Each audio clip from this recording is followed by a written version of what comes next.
Olá, turma. Então, voltando aí às nossas aulas, hoje vamos falar sobre matrizes, né? Então, o que é uma matriz? Uma matriz, a gente pode ver aqui na imagem central, né? Eu tenho dois colchetes, tem alguns valores numéricos. Aqui também, dois colchetes, alguns. Eu tenho 5 exemplos aqui de matrizes, tá? A matriz se representa assim. Eu abro um colchete, coloco números e fecho o colchete. Se vocês observarem, eles estão posicionados, ó, em linhas e colunas. E justamente é dessa forma que eu organizo as matrizes. Então eu sempre penso nas linhas que vão ter e as colunas que vão ter uma matriz, ok? Então aqui a definição. Uma matriz é um agrupamento retangular de números, dizendo que os números nesse agrupamento são as entradas da matriz, ok? Tá. Isso tem uma ordem para eu falar. Sempre vem antes as linhas e depois as colunas. Então, se eu fosse falar aqui, ó, essa é uma matriz que tem 3 linhas e 2 colunas. Essa matriz aqui tem uma linha e 1, 2, 3, 4 colunas.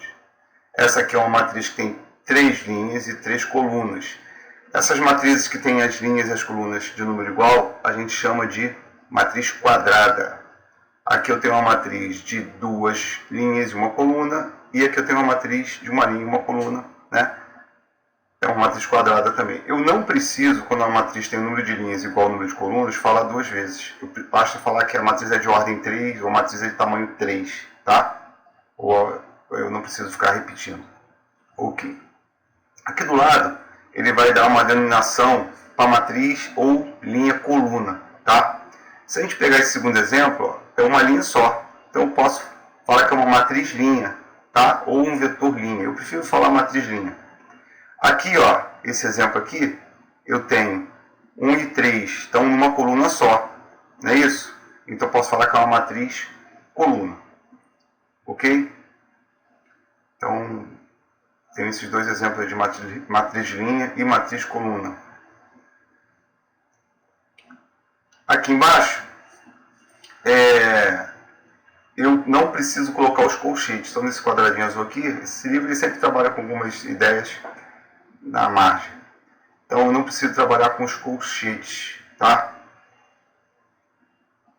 Quando a matriz é 1 por 1, tornando impossível, né, saber, por exemplo, se os símbolos 4 detonam o número 4 ou a matriz 4. Isso raramente causa problemas, pois geralmente é possível ver a qual dos dois nós estamos referindo a partir do contexto. Então, quando eu tenho esse exemplozinho aqui, ó, né, o 4 eu poderia omitir.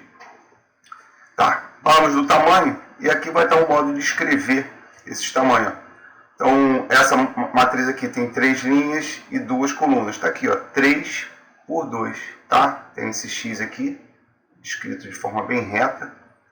O 2 representando 2 colunas e o 3 representando 3 linhas, tá bom? Para representar uma matriz, né, para nomear uma matriz, a gente coloca uma letra maiúscula. Quando há valores, né, no caso aqui da matriz C, quando há valores desconhecidos, eu quero representar valores desconhecidos dentro de uma matriz ou valores genéricos, eu coloco letras minúsculas, ok? Tá.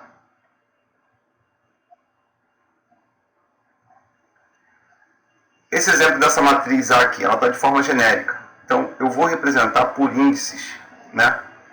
A entrada que ocorre na linha I, então, ó, 1, 2, 3, tem 3 linhas, representada pela letra I, minúscula. E a coluna J, 1, 2, 3, 4 colunas, representada pela letra J. Tá? O que seria isso? São esses dois valores numéricos aqui embaixo do A. Então, ó, o primeiro representa a linha, o segundo representa a coluna. Tá? Então, linha 1, coluna 1, linha 1, coluna 2. Se eu vier para cá, ó, linha 2, ó, 1, 2, coluna 3, ó, 1, 2, 3, ok? Então, esses índices representam a posição que esse elemento da matriz está, ok? Às vezes vocês vão falando em célula, né? Já que a gente trabalha muito com Excel e lá também nós trabalhamos com planilhas que praticamente são matrizes, ok? Aqui é uma forma genérica de representar, né? Uma matriz arbitrária M vezes N, como? Aí eles vão representar aqui, tá vendo? A1 A12, aí deu reticências, A1N, quer dizer, é o último valor. Aqui é a mesma coisa, AM1, AM2, AMN. Lembrando que o M representa a linha e o N representa a coluna. Aqui está a forma genérica de representar uma matriz. Ó. A e J, I representando o número de linhas, e J o índice da coluna, né, na verdade, e aqui o número de linhas e o número de colunas que a matriz tem. Tá?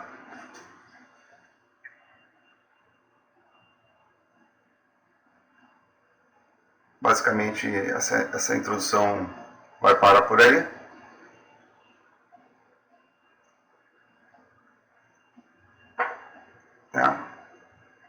Eu já tinha falado de matriz quadrada. E aqui dizemos que a matriz A, com N linhas e N colunas, é uma matriz quadrada de ordem N, e que as entradas destacadas A1 com A22, assim até a MN, constituem a diagonal principal. Então, quando eu tenho uma matriz quadrada, eu tenho essa linha aqui, ó, A11, A22, AMN, chamada de diagonal principal. E tenho essa outra diagonal aqui, ó, não foi marcada no texto, mas chamada diagonal secundária. Ok? O próximo contexto aí vai ser operações com matrizes. Vamos começar definindo igualdade entre matrizes. Tá ok? Vou parar aqui e até o próximo vídeo.